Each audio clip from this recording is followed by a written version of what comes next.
You're listening to the Chat City interviews from 103.2 Preston FM. Alex, a very good morning to you. Good morning to you, Hughie. How are you doing? I'm doing fine. Before we talk about you and also about the music theatre, the National Music Theatre, what about the song that we've just heard? Tell us a little about that. Sure. It's Youth Music Theatre UK. That's the organisation. The song, my long-time collaborator for musical theatre is Jenny Toxvig. So we wrote that song for a show that was, I think it was in London in 2011, I think, at the Soho Theatre. It was part of a song cycle. I also work with YMT. Me and Jen have done a few shows together with them. They're a brilliant organisation, national company. They produce professional standard, youth theatre. And also work with some other people as well. Last year I did a show called Burnt Out Souls. And it's just a privilege, really, to work with these really talented young people. Yeah, I can well appreciate that. I feel the same working in local radio. I meet so many talented musicians here. I do a Saturday show, which Terrific. is all about entertainment, and I had a brilliant guitarist, 22 years of age, on Saturday, and the feedback was just great, and I just love it. So, Alex, ex-Prestonian, could you be? I'd still call myself a Prestonian, it doesn't go away. But yeah, I grew up in Preston, yeah. And you studied at Our Ladies High and Cardinal Newman? That's right, yeah. I went to Our Ladies, grew up in Ribbleton, went to Our Ladies High, and then to Newman College, yeah. So was music then high on the agenda? Tell us a little about your formative life here in Preston and music. In Preston, yeah. I mean, music's always been my thing. I think I started doing piano lessons when I was 10, and then started doing gigs actually around Preston. My first job was playing at an organ in London Road Labour Club. And then did gigs in Preston, at some restaurants, and got an agent, started singing myself and writing songs. Was really lucky. I had a fantastic music teacher at Our Ladies, Joan Parkhouse, who encouraged me to enter National Young Composer of the Year I was 16. And I've not looked back, really, just been working as a freelance composer ever since then. Wow. And was it 2010 you went over to LA and... I came out to London. I studied at music college and then started working freelance, doing lots of gigs, writing for theatre. That's how I first started with Y&T when they formed. I think that must have been, I can't remember the exact year, but about 2005. So they've really grown. And then another kind of big influence on me was a composer called Howard Blake, who wrote The Snowman.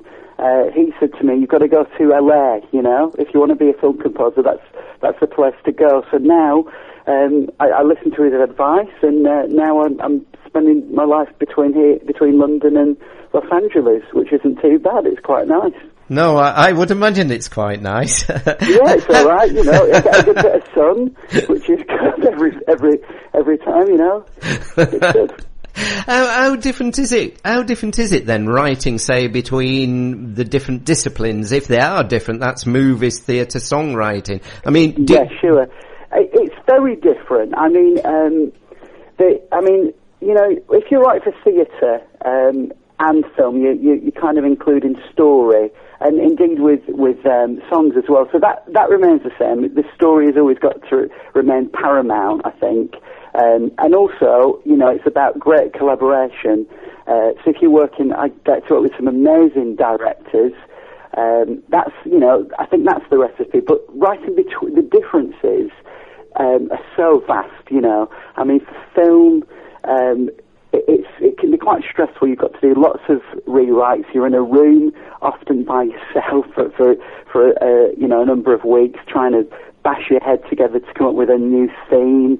And there's normally lots of people involved in that, actually, making decisions, lots of rewrites.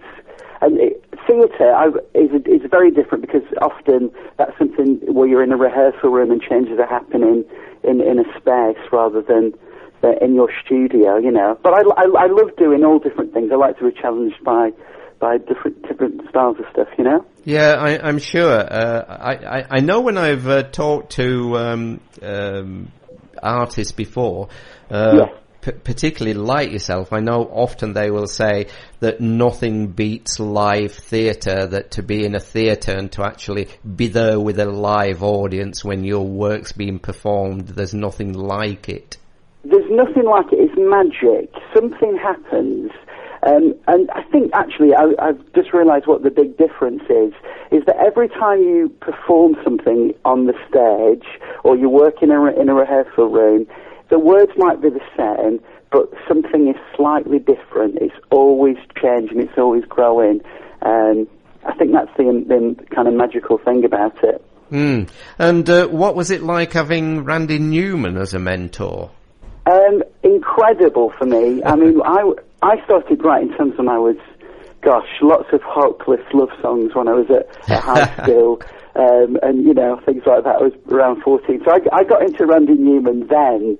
I never imagined that I'd ever get to meet my hero, you know. And it was amazing meeting him, because unlike some famous people that I've met, it's kind of a bit disappointing when you meet them, because you know, this image that you've built up of them of being an incredible person isn't actually the way it is. But Randy is one of the most generous, down-to-earth chaps that I've met and worked with. He's just amazing, and he's incredibly encouraging about music, about just creating art, you know, and having fun, which is essentially what I believe, you know, theatre, anything creative is about. It's just about you know, finding your voice and going for it despite any obstacles. Right. And Alex, that must be a brilliant talent to have. You know, if there's somebody you have your eye on, or there's somebody you fancy, being able to write them a love song, does it work? I'm sorry, I didn't get that. So could you repeat it? Sorry. I was just saying it must be a lovely talent to have. You just mentioned that you used to write love songs. It must be nice if there's someone you have your eye on, or there's somebody you fancy, to be able to write them a nice love song. And well, it's funny you should say that, because recently me and Jen had a really fantastic opportunity. We just wrote a song for a chap called Richard Shelton. We just recorded his album, actually, at Capitol Records over in Los Angeles. He's a phenomenal singer. He's kind of influenced by Frank Sinatra and Mel Torme, all of that kind of thing. I met Richard about a year ago in Ronnie Scott's, and he said to me, he told me he was moving to LA, so I said, oh, well, let's go to a coffee or a drink, you know, when you get over. And we bumped into each other at the Hollywood Bowl, of all places, after a Tony Bennett gig. And he said, I'm doing this album. Do you want to write a song for us? So we said, yeah. He said the title of the album was called An Englishman in Love in LA. And I happened to be in love in LA. My Californian girlfriend is over there, so I had lots of inspiration for that. Wow. And me and Jen put together a song called An Englishman in Love in LA, so I'll have to send that to you, Hughie, once it's been mixed. Oh, yes, please. Richard's doing some vocals again at Capitol in March when I go back, so very excited about that. Wow, what a lovely story. And his name is Richard Shelton? Richard Shelton, yeah. He's an actor. He was in... he's doing lots of film stuff out in America now. I think he told me he's playing a baddie or something. He's doing a thriller. He's out in Japan filming that, but he'll be back in Los Angeles. I think he's done telly and things like that as well over here in England. Right. And what about then the youth musical theatre? How did you get involved there, Alex? How did I get involved with them? Yeah, good question. How did that happen? I did, like everything I found with gigs, you know, you meet somebody and then somebody says, do you want to do this? And you think, do I really want to do that? And you go, yeah, what the hell, I'll do it. I met Jen Toxvig at Greenwich Theatre years ago. It must have been in 2004. We did a thing for the Times. It was called a 10-minute musical challenge, and we had to write a 10-minute musical in a day with a lyricist and a book writer. Book writer's the guy that writes a story for a theatre show.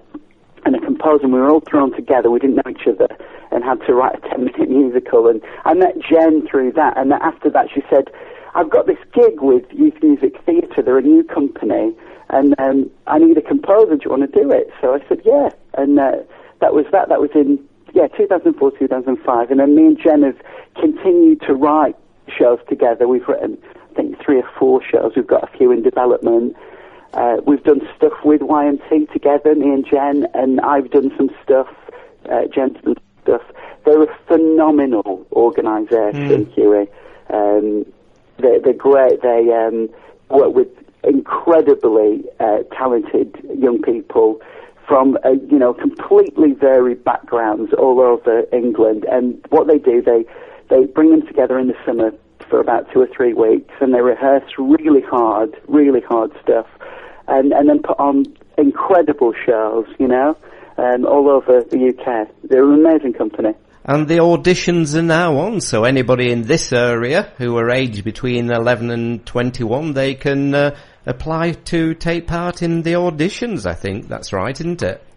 That's right. It's, from what I remember, it's a great day, because I think the way that they run it, basically, I think you turn up. I think you've got to go online, register online, but it's also a great workshop because you get a real taste of whether you'd like to work with YMT. So I think they do a dance workshop. You work with one of the best choreographers in the country.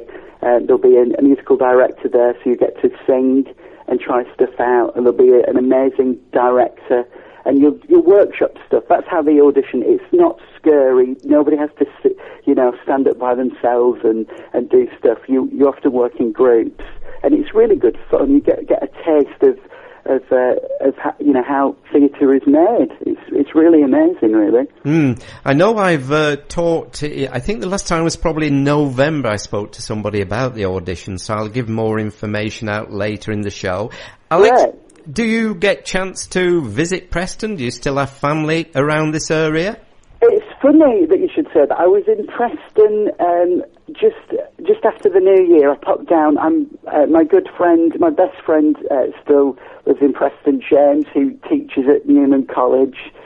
We used to do gigs together when we were much younger, and came up to see my family. They still live in Preston, and I'll be coming up in February before I go back to LA to see a few peeps and catch up. Yeah. Well, maybe if you get the chance when you're up here in February, if you let us know, we're on air every morning, weekday mornings, 10 till 12. We'd love to have you in the studio and talk to you in the studio.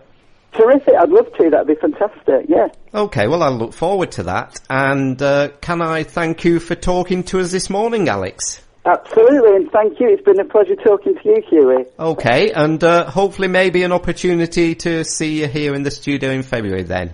Sounds terrific. Looking forward to it. Okay, have a good day, and thanks, Alex. Bye-bye. Cheers. Ta-ra. Bye. 103.2 Preston FM. Your community. Your radio.